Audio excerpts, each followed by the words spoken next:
By the time this year's legislative session wraps up, one thing appears certain. Minnesotans are looking at higher taxes. The House version of the tax bill raises taxes on higher income earners, closes corporate loopholes, and increases taxes on alcohol and tobacco. Delane Cleveland joins us now with more. Delane? Mike and Renee, the DFL majority has a list of session priorities and campaign promises they want to fulfill, but they come with a price tag of more than $2.5 billion. Some of the way to raise that money would be to increase taxes on cigarettes by $1.60 per pack.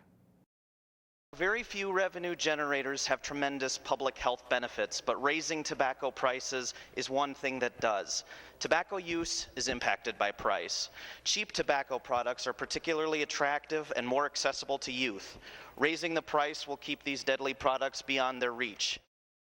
Representative Mike Freiberg spoke on the House floor Wednesday to express his support for the tobacco tax. If the proposal becomes law, Minnesota's cigarette tax would be similar to what they have in Iowa, Wisconsin, and South Dakota. The cigarette tax, along with an increased alcohol tax, would generate $780 million. However, some Republican state lawmakers argue that the DFL was going too far with its tax increases. We're doing it on the backs of citizens. We're asking them to pay $2.6 billion in tax increases. That's what we're debating here today.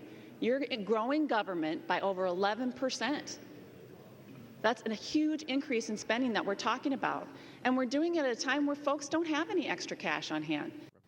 The House debated the omnibus tax bill for nearly 9 hours before passing it without a single Republican vote.